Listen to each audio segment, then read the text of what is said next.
Und damit wieder willkommen zurück zu Never Alone, Nuna and Friends. Ich habe mir in der Zwischenzeit mal einen Kaffee geholt, während ich die letzte Folge beendet habe. Mal eben kurz einschenken. Bisschen Zuckerli. Wie gesagt, alles nicht professionell, aber authentisch. Verdammt. Nein! Mann. So ein bisschen viel Zucker. So, wo sind wir denn? Wir sind gerade vom Eisbären geflohen, nicht? Haben einen kleinen Exkurs gehalten. Mal die Moralkeule geschwungen und so, bla. Und... Hallo, ich bin's. Kuckuck. Eigentlich brauche ich noch einen Namen, ne? Kein Fall für die Kommentare. Nee, bis dahin ist es zu spät. Eigentlich wäre Nuna ein besserer Name für den Fuchs.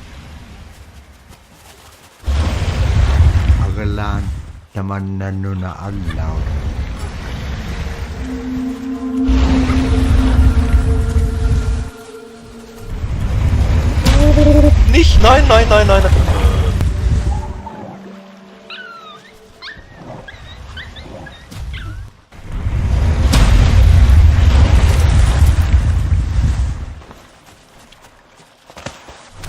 Will ich jetzt auch zur Welt nehmen? Okay. Doch! Wow! Oh mein Gott! Hier ist was los.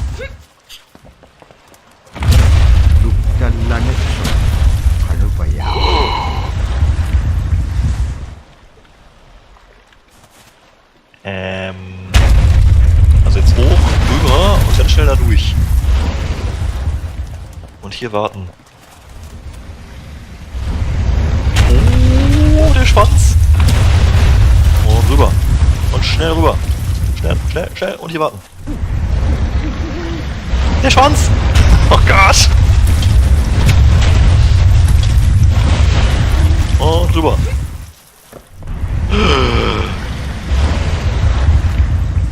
Und rüber. Meine Herren. Was ist das denn hier? Knochen oder?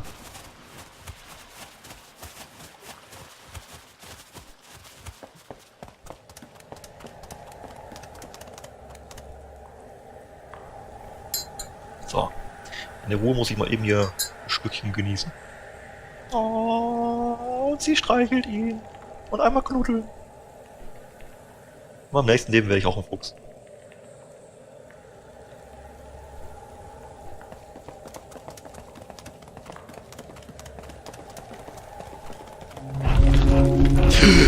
Ach so, okay. Ja, aber...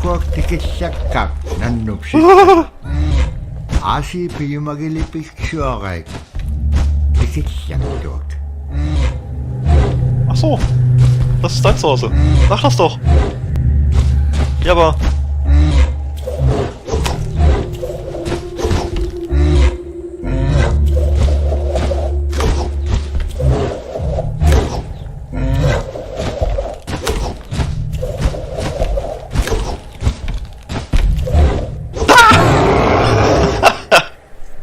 Entschuldigung.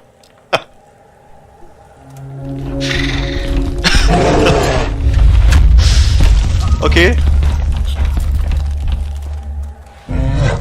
Einmal ablenken, oder wie haben wir das?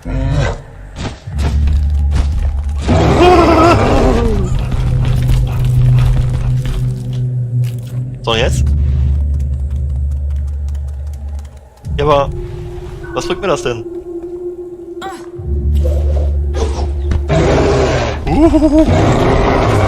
Entschuldigung.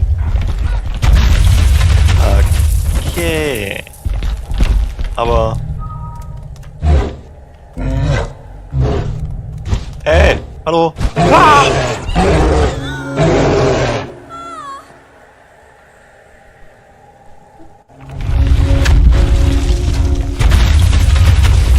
Okay, er bringt das zum Einstürzen. Und hier habe ich gerade was gesehen.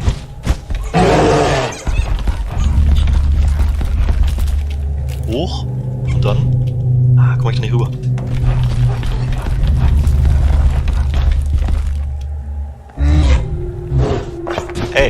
Hey, hallo. So, dahin. Da. Hä? Was ist hier der Trick? Wo ist der Plan? Bist du Nuna in Ruhe oder was?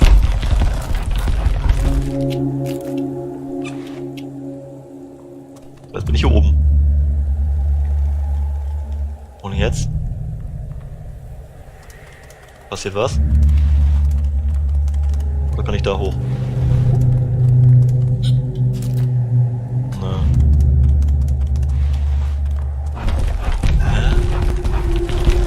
Ach, oder muss ich ihn einfach mehrmals treffen, oder was? Oder wie, oder wer, oder? Hey! Warte, dahin. So, Nuna. Haben wir wieder in your face, bitch.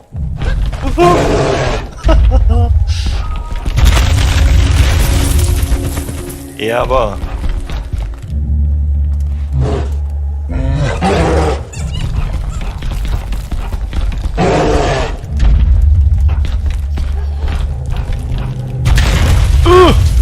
Ach so.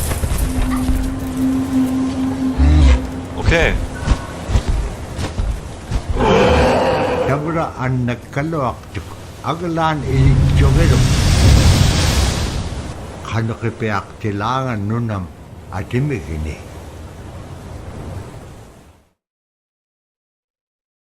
Okay. Die wahre Natur des Landes unter ihren Füßen. Was denn? Das mit Natur nicht zu spaßen ist, oder?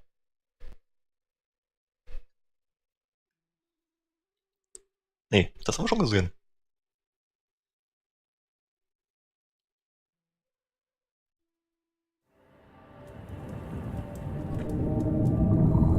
Niverksiagalu alugulo dirigan negalu imaktuk. Asi takium angalat taksibilugit. Takium igukay kairusunginyon pugtakpaw. Ara kanuhurik tema ipingitpak.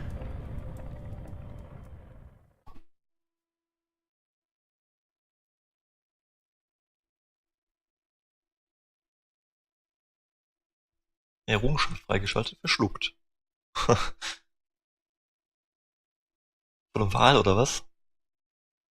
Cooler Name. Kunuuksaayuka war bei klarem Wetter ein guter Jäger. Doch der Schneesturm war einfach keine gute Zeit für die Jagd. Ja, so ist das wohl. Weil ich gemein bin, mache ich hieraus jetzt einen Cliffhanger. Ihr seht in der nächsten Folge, was mit Nuna passiert, nachdem sie verschluckt wurde. Und hier gibt's jetzt für euch noch ein paar der Zwischensequenzen. Und weiter geht's dann später. Tüdelü. So scrimshaw is this really beautiful method of art that's done either on baleen or ivory, and traditionally it was used to tell stories. Each etching is telling a story of some event. Caribou hunting was taking place. This is what was going on. War began around this time, and so it sort of gives you a timeline of history through etching. An elder or the person who carved it would literally be able to read the scrimshaw story. They're like reading a book, in a way. A lot of the storytelling traditions would be things that after the storytelling was done, we'd just rely on the next person telling it. And so scrimshaw is a very important way for Alaskan Native people to record their history.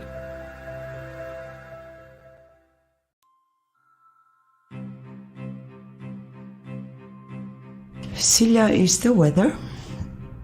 It also means the atmosphere.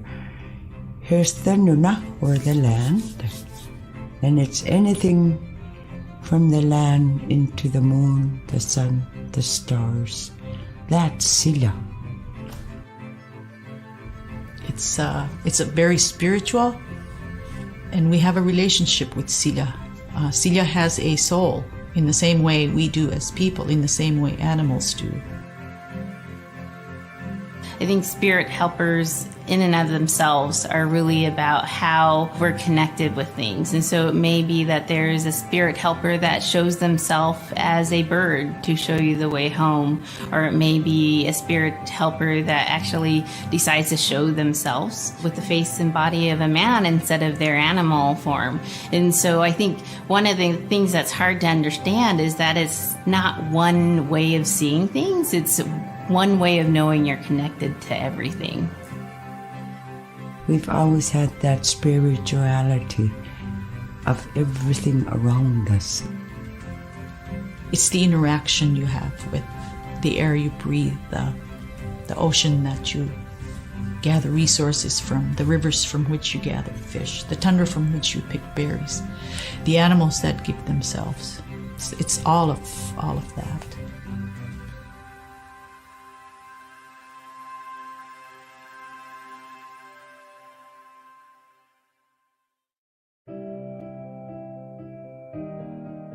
Caribou it provided for us in many ways. Our clothing in those days was made of all caribou skin.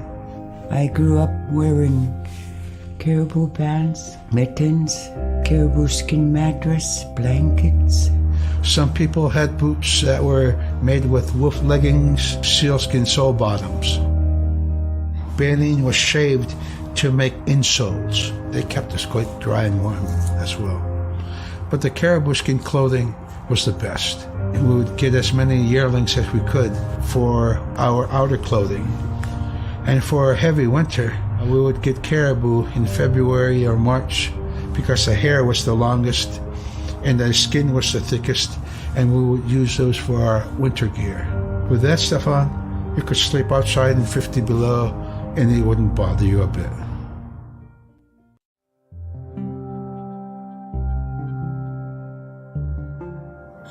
When I was growing up, my grandpa had a pet white fox.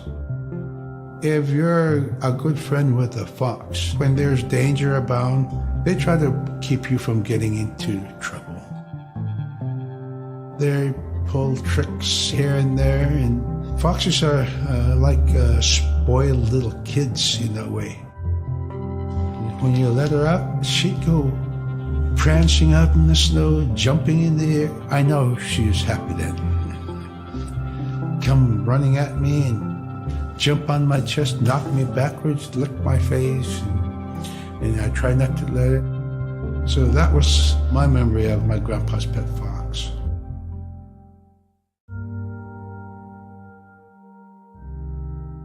The scariest I've ever been, I was 12 years old.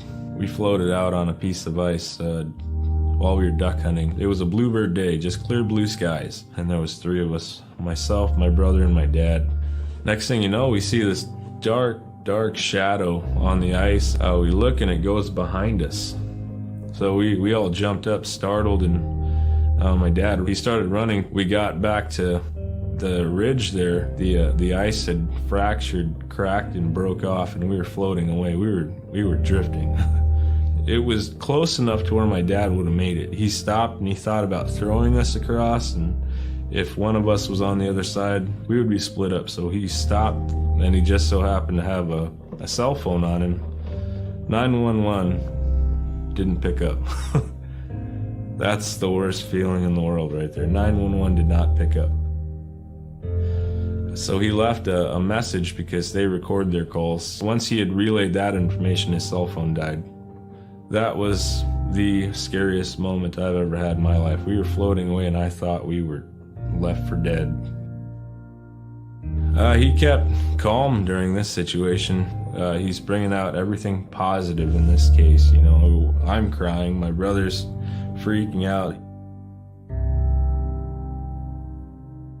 It went from clear blue to dense fog. Within a couple hours, we heard the chopper flying around, so they must have gotten our message. We thought we were saved, and then the chopper sound went away. So we lit some of the sled on fire. It's plastic. We thought black smoke in the fog would create some kind of marker. Chopper pilot had mentioned when we got rescued, you could see a glow in the fog. And he slowed down there, and sure enough, as soon as he slowed down, we got within visual. That was definitely the scariest moment of my life, was floating away and not knowing what the outcome was going to be.